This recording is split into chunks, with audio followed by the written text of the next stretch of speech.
എൻ്റെ കുഞ്ഞുങ്ങളെ, നിങ്ങൾ പാപം ചെയ്യാതിരിപ്പാൻ ഞാനിത് നിങ്ങൾക്ക് എഴുതുന്നു. ഒരുത്തൻ പാപം ചെയ്തുവെങ്കിലോ നീതിമാനായ യേശുക്രിസ്തു എന്ന കാര്യസ്ഥൻ നമുക്ക് പിതാവിൻ്റെ അടുക്കലുണ്ട്. അവൻ നമ്മുടെ പാപങ്ങൾക്ക് പ്രായശ്ചിത്തമാകുന്നു. യോഹന്നാൻ എഴുതിയ 1-ാം ലേഖനം 2-ാം അധ്യായം 1-2 വാക്യങ്ങളാണ് നമ്മൾ വായിച്ചത്. വളരെ ആശ്വാസകരമായ ഒരു വചനം. ആശ്വാസകരമെന്ന് പറയുമ്പോൾ അപ്പോസ്തല പ്രവൃത്തികളിൽ നമ്മൾ വായിക്കുന്നു, അന്ത്യോക്യയിലെ സഭയിൽ ഇടയ്ക്കൊരു പ്രശ്നമുണ്ടായി. അവിടെ പരിച്ഛേദനവാദികൾ എന്ന് പറഞ്ഞാൽ വിശ്വാസത്താൽ നീതീകരിക്കപ്പെട്ട് കർത്താവിൽ വന്നവരോട് പരിച്ഛേദന ഏൽക്കണം എന്ന് നിർബന്ധിക്കുന്ന ഒരു വിഭാഗമുണ്ടായി. ഏറ്റവും നല്ല ഉണർവിൻ്റെ സമയത്ത് പത്രോസും യോഹന്നാനും യാക്കോവും ശിഷ്യന്മാരെല്ലാം ജീവനോടിരിക്കുന്ന കാലത്ത് ഇങ്ങനെ ഉണ്ടായെന്ന് ഓർക്കണം. പക്ഷേ യെരുശലേമിലെ സഭയിൽ പരിശുദ്ധാത്മാവും അപ്പോസ്തലന്മാരും കൂടെ തീരുമാനമെടുത്തു, വേണ്ട, പരിച്ഛേദന ഏൽക്കണ്ട. മറ്റ് കുറച്ച് കാര്യങ്ങൾ മാത്രം എഴുതി പ്രവാചകന്മാരുടെ കയ്യിൽ പൗലോസിന്റെ കൂടെ ബർന്നബാസിന്റെ കൂടെ വിശ്വാസികൾക്ക് കൊടുത്തുവിട്ടു. അവർ അത് വായിച്ച് ആശ്വാസം പ്രാപിച്ചു. അപ്പോൾ ഒരു വിശ്വാസിക്ക്, കർത്താവിലേക്ക് വന്നവന്, സഭയിൽ വന്നവന് പ്രശ്നങ്ങൾ നേരിടേണ്ടി വരും. സഭയുടെ അകത്തുനിന്ന് തന്നെ, പുറത്തുനിന്ന് തന്നെ, സാത്താനിൽ നിന്ന് തന്നെ, പഴയ മനുഷ്യനിൽ നിന്ന് തന്നെ. അതിലേറ്റവും വലിയൊരു വിഷയമാണ് പാപം. അപ്പോൾ സഭയിൽ വരുന്നവൻ പാപം ചെയ്യുമോ? പാപം അവനിൽ നിന്നുണ്ടാകുമോ? ഈ യാഥാർത്ഥ്യം അംഗീകരിച്ചാൽ പകുതി പ്രശ്നം തീരും. ഇത് വിശ്വാസികൾക്ക് എഴുതുന്ന എഴുത്താണ്. സ്നേഹത്തിന്റെ അപ്പോസ്തലൻ എഴുതുന്ന എഴുത്താണ്. ആ എഴുത്തിൽ പറയുന്നു, എൻ്റെ കുഞ്ഞുങ്ങളെ, നിങ്ങൾ പാപം ചെയ്യാതിരിപ്പാൻ ഞാൻ ഇത് നിങ്ങൾക്ക് എഴുതുന്നു. അപ്പോൾ ഉണ്ട്, സഭയിൽ പാപമുണ്ട്. വിശ്വാസികൾ പാപത്തിൽ നിന്ന് വിടുതൽ പൂർണ്ണമായി പ്രാപിച്ചിട്ടില്ല. കുറച്ചു പേര് മാത്രം പക്വത പ്രാപിച്ചു, ഇന്ദ്രിയജയം പ്രാപിച്ചു, ശുശ്രൂഷ ചെയ്യുന്നു, പരിജ്ഞാനത്തിന്റെ വചനങ്ങളിൽ നടക്കുന്നു. എങ്കിലും യാഥാർത്ഥ്യം നിലനിൽക്കുന്നു. അവര് പരിശുദ്ധാത്മാവ് അപ്പോസ്തലനിൽ വിളിക്കുന്ന, എൻ്റെ കുഞ്ഞുങ്ങളെ, നിങ്ങൾ വീണ്ടും പാപം ചെയ്യരുത്. അത് ഞങ്ങൾക്കറിയാം. എന്നാൽ അടുത്തത്, അതിനുവേണ്ടി ഞാൻ പറയുന്നു, അഥവാ പാപം ചെയ്താലോ യേശുക്രിസ്തു ഉണ്ട്. ഇതാണ് പാപം ചെയ്യാതിരിക്കാനുള്ള ധൈര്യം. പക്ഷെ ഇത് നമ്മൾ പഠിപ്പിക്കില്ല. കാരണം അടുത്ത ചിന്ത നമുക്ക് വരുന്ന ഇതാണ്, ഇത് കൊടുത്താൽ പാപം ചെയ്യാനുള്ള ലൈസൻസ് ആകില്ലേ? ഇല്ല. നമ്മുടെ കുഞ്ഞ് പരീക്ഷ കഴിഞ്ഞ് വരുന്നു, അവൻ പരീക്ഷയിൽ തോറ്റുപോയി. നമ്മൾ അവനോട് പറയുകയാണ്, പരീക്ഷയിൽ തോറ്റാലും എൻ്റെ മോനെ, നീ ഭയപ്പെടരുത്, നീ എൻ്റെ മകൻ തന്നെയാണ്. നീ വീട്ടിൽ കയറാതിരിക്കുകയോ കൂട്ടുകാരൻ്റെ വീട്ടിലോട്ട് പോവുകയോ ഒളിച്ചോടുകയോ വേണ്ട. നീ ധൈര്യമായിട്ട് വീട്ടിലോട്ട് തന്നെ പോരെ. കാരണം അതിന് മറിച്ച് നമ്മളൊന്ന് പറഞ്ഞാൽ അത് ഗുണത്തേക്കാൾ ദോഷം ചെയ്യും.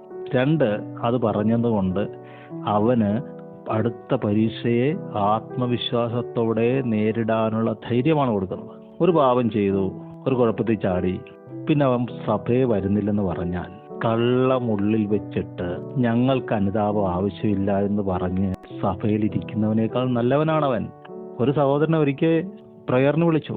അദ്ദേഹം പറയും, എനിക്ക് അവിടെ വരാൻ യോഗ്യതയില്ല ബ്രദറെ, ഞാൻ ഇടക്ക് കുടിക്കും, കള്ളു കുടിക്കും. ഒരു ഫിലിപ്പീനോ സഹോദരനാണ്, ഇടക്ക് ഞങ്ങൾ കള്ളു കുടിക്കും, അതുകൊണ്ട് എനിക്ക് അവിടെ വരാൻ യോഗ്യതയില്ല. സത്യത്തിൽ അയാൾ നല്ല ആളാണ്. കാരണം താൻ ചെയ്യുന്ന തെറ്റിനെ കുറിച്ച് അയാൾക്ക് ബോധമുണ്ട്. പക്ഷെ മറുവശം ഒന്ന് ചിന്തിച്ച്, ഇയാൾ വരാതെ ഇയാൾ എങ്ങനെ വിടുതൽ പ്രാപിക്കും? ഇയാൾക്ക് വേണ്ട മരുന്ന് എവിടെയാ കിട്ടുക? ആരാ കൊടുക്കുക? അപ്പോൾ ഒരു വിശ്വാസിയുടെ കാര്യം എടുത്ത് നോക്കിക്കേ. ഒരു വിശ്വാസി വീണു പോയാൽ, അവൻ പുറത്തു പോയാൽ, അവൻ പിന്മാറ്റത്തിലേക്ക് പോയാൽ കഷ്ടമല്ലേ? അവൻ രോഗം ബാധിച്ചു. പണ്ടുള്ള കാലത്ത് കുഷ്ഠരോഗം ബാധിച്ച് വാളയത്തിന് പുറത്താക്കുന്ന പോലെ രോഗം ബാധിച്ചവനെ ആശുപത്രിയിൽ നിന്ന് പുറത്താക്കുന്നതാണോ നല്ലത്? ആശുപത്രിയിൽ കൊണ്ടുവരുന്നതാണോ നല്ലത്? എൻ്റെ കുഞ്ഞുങ്ങളെ, നിങ്ങൾ പാപം ചെയ്തോ? പാപം ചെയ്യാതിരിക്കാൻ ഞാൻ പറയുന്നു. യേശുക്രിസ്തു എന്ന കാര്യസ്ഥൻ നിങ്ങൾക്ക് വേണ്ടി പിതാവിൻ്റെ വലത് ഭാഗത്തുണ്ട്. അവൻ നിങ്ങളുടെ പാപത്തിന് പ്രായശ്ചിത്തമാണ്. അവൻ നിങ്ങൾക്ക് വേണ്ടി പിതാവിനോട് അപേക്ഷിക്കുന്നു. ഈ പാരഗ്രാഫിന്റെ അവസാന ഭാഗത്ത് ഇതിന്റെ മറുപടി കിടപ്പുണ്ട്. അവനിൽ വസിക്കുന്നു എന്ന് പറയുന്നവൻ, അതായത് ദൈവത്തിൽ വസിക്കുന്നു എന്ന് പറയുന്നവൻ, യേശുവിൽ വസിക്കുന്നു എന്ന് പറയുന്നവൻ, യേശു നടന്നതുപോലെ നടക്കേണ്ടതാകുന്നു. അപ്പൊ അവിടെ ക്ലിയർ ആകുകയാണ്, എന്തിനാണ് നിങ്ങളുടെ പാപം മോചിച്ചു തരുന്നത്? നേരത്തെ പറഞ്ഞ പോലെ, കുഞ്ഞെ, നിന്റെ പരീക്ഷയിൽ നീ തോറ്റിട്ടോ അപ്പൻ എന്തിനാണ് നിന്നെ കൈക്കൊണ്ടത്? പരീക്ഷയിൽ ജയിക്കാനാണ് വീട്ടിൽ താമസിക്കാൻ അനുവദിക്കുന്നത്. അപ്പോൾ നമ്മൾ വിചാരിക്കും, ഒരു പ്രമാണമായില്ലേ. പ്രമാണത്തിൽ നിന്ന് സ്വാതന്ത്ര്യം പ്രാപിച്ചിട്ട്, ന്യായപ്രമാണത്തിൽ നിന്ന് സ്വാതന്ത്ര്യം പ്രാപിച്ചിട്ട് സഭയെ വന്നിട്ട് വീണ്ടും ഒരു പ്രമാണം തരികയല്ലേ. ഒരു പ്രമാണം തരിക എന്ന് പറഞ്ഞാൽ അത് വലിയ അപകടമാണ്. എന്താണോ ചെയ്യരുതെന്ന് നമ്മളോട് പറയുന്നത് അത് ചെയ്യാനുള്ള ടെൻഡൻസി ഉണ്ടാകും. അപ്പോൾ അവൻ നടന്നതുപോലെ നാം നടക്കേണ്ടതാകുന്നു എന്ന് പറയുന്ന കൽപ്പനയല്ല. നിങ്ങൾ ഈ മോളിൽ പറഞ്ഞ കാര്യത്തിൽ വിശ്വസിച്ചാൽ അവൻ നടന്ന പോലെ നമ്മൾ നടത്തും. എന്തുറപ്പ്? എൻ്റെ കുഞ്ഞുങ്ങളെ എന്നുള്ള വിളിയാണ് ഉറപ്പ്. യേശു കർത്താവ് മരിച്ചു, ഉയർത്തെഴുന്നേറ്റു. 2 പ്രാവശ്യം ശിഷ്യന്മാർക്ക് പലർക്കും പ്രത്യക്ഷനായി. എന്നിട്ടും പത്രോസും തോമസും യോഹന്നാനും യാക്കോബും നഥനയേലും വേറെ 2 പേരും മീൻ പിടിക്കാൻ പോയി. രാത്രി മുഴുവൻ അവർ അധ്വാനിച്ച് ഒന്നും കിട്ടിയില്ല. രാവിലെ മടങ്ങിപ്പോകാമെന്ന് വിചാരിച്ച് കരയിലേക്ക് തുഴയുമ്പോൾ കരയിൽ നിൽക്കുന്ന ഒരാൾ വിളിച്ചിട്ട്, കുഞ്ഞുങ്ങളെ, കൂട്ടാൻ വല്ലതും ഉണ്ടോ? ഇല്ല എന്ന് പറഞ്ഞു. ആരായിരിക്കും പറഞ്ഞ? തോമസ് ആയിരിക്കും പറഞ്ഞ. ഇല്ല. പടകിന്റെ വലതുഭാഗത്ത് വലയിറക്കുവിൻ, എന്നാൽ നിങ്ങൾക്ക് കിട്ടും. ഉടനെ യോഹന്നാന് പിടികിട്ടി. പത്രോസിനോട് പറഞ്ഞു, അത് കർത്താവാണ്. എന്താ? നിന്റെ വലതുഭാഗത്ത് ഞാനും ഇടതുഭാഗത്ത് യാക്കോബ് ഇരിക്കണമെന്ന് പറഞ്ഞവനാ. ഇപ്പോൾ വഞ്ചിയുടെ വലതുമായിട്ടിരിക്കുക. യോഹന്നാൻ പറഞ്ഞു, ദേ, അത് കർത്താവാണ്.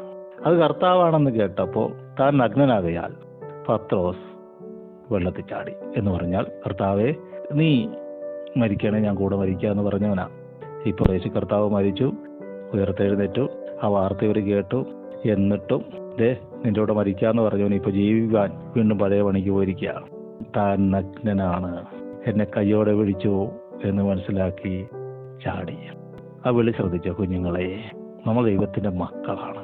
ഈ ഒരു വൈകാരിക ബന്ധത്തിലാണ് പാപം ക്ഷമിക്കുന്നത്. യോഹന്നാന്റെ ലേഖനത്തിൽ 2 വാക്യമുള്ളൂ: സ്നേഹവും സത്യവും.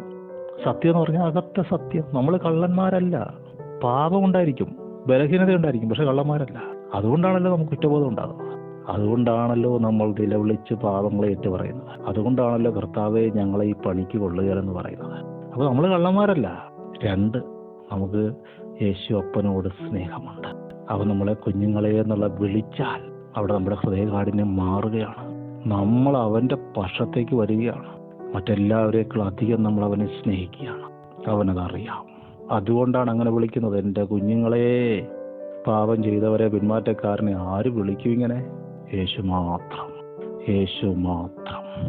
അപ്പോൾ ആകാശത്തിന് കീഴിൽ ഭൂമിക്ക് മേലെ ഇതുപോലൊരു നാമമില്ലെന്ന് പറഞ്ഞാൽ, ഇതുപോലെ സ്നേഹിക്കുന്ന നാമമില്ല, ഇതുപോലെ ചേർത്തുകൊള്ളുന്ന നാമമില്ല, ഇതുപോലെ നിങ്ങളെ അടുത്തറിയുന്ന നാമമില്ല, ഇതുപോലെ നിങ്ങളെ വാല്യുബിളായിട്ട് വിലയേറിയതാ എണ്ണുന്ന വേറൊരു നാമമില്ല. നമ്മൾ നമ്മുടെ മനസ്സിൽ പലരെയും ഓരോ ക്ലാസ് തിരിച്ചൊക്കെ വെച്ചിട്ടുണ്ട്. ദൈവത്തിന് അങ്ങനെയില്ല. പൗലോസ് പറഞ്ഞു, മൂപ്പന്മാർ പണ്ട് ആരായിരുന്നല്ലോ എനിക്കും അറിയാമെന്നില്ല. ദൈവത്തിന് മുഖപക്ഷമില്ല. ദൈവത്തിന് മുഖപക്ഷമില്ല. നിനക്ക് അവനോട് സ്നേഹമുണ്ടെങ്കിൽ, അവൻ്റെ മക്കളോട് സ്നേഹമുണ്ടെങ്കിൽ, നിനക്ക് സ്നേഹമുണ്ട്, നിനക്ക് സത്യമുണ്ട്, നിങ്ങളുടെ ഉള്ളിൽ വെളിച്ചമുണ്ട്. അതുകൊണ്ട് ഇരുട്ട് നിങ്ങളെ തോൽപ്പിക്കത്തുമില്ല. അതുകൊണ്ട് ധൈര്യത്തോടെ എഴുന്നേൽക്കുക. നീതി പ്രവർത്തിക്കുന്നവൻ നീതിമാനാണെന്നൊരു വചനം ഇതിലുണ്ട്. അതും ഒരു കൽപ്പനയല്ല, മറിച്ച് അവിടെ പറയുന്ന നീതി എന്ന് പറയുന്നത് ലോകപ്രകാരമുള്ള നീതിയല്ല. മത്തായിയുടെ സുവിശേഷം 5:6-7 നീതിയാണ്. ഏതാണ്? ഉപവാസം, പ്രാർത്ഥന, ഓഫറിങ്. ഇത് നമ്മൾ മനഃപൂർവ്വമായിട്ട് ചെയ്യേണ്ടതാണ്. കാരണം 3 നേരം നമ്മൾ ആഹാരം കഴിക്കുന്നുണ്ടല്ലോ, അതൊരു പ്രമാണമല്ലല്ലോ. വിശക്കുമ്പോൾ കഴിക്കുന്നതല്ലേ. ഇതുപോലുള്ള വിശപ്പ് വരുമ്പോൾ, പാവത്തിന്റെ വിശപ്പ് വരുമ്പോൾ കഴിക്കേണ്ട ആഹാരമാണ് ഉപവാസം, പ്രാർത്ഥന, ഓഫറിങ്. ഈ 3 കാര്യം ഒന്ന് ചെയ്തേ. അവൻ നടന്നതുപോലെ നമ്മൾ നടക്കും. യേശുവിന്റെ നാമത്തിൽ ഞാൻ അനുഗ്രഹിക്കുന്നു. ദൈവം നിങ്ങളെ ഉപയോഗിക്കും, മാനിക്കും. കഴുകനെ പോലെ നിങ്ങൾ ചിറകടിച്ച് കയറും. പറവയെപ്പോലെ പറന്നുല്ലസിക്കും. താമരയെപ്പോലെ നിങ്ങൾ ശോഭിക്കും. ശലോമോനേക്കാൾ സൗന്ദര്യവും മഹത്വമുള്ളവരാകും. അനുഗ്രഹിക്കുന്നു, പ്രാർത്ഥിക്കുന്നു. ആമേൻ.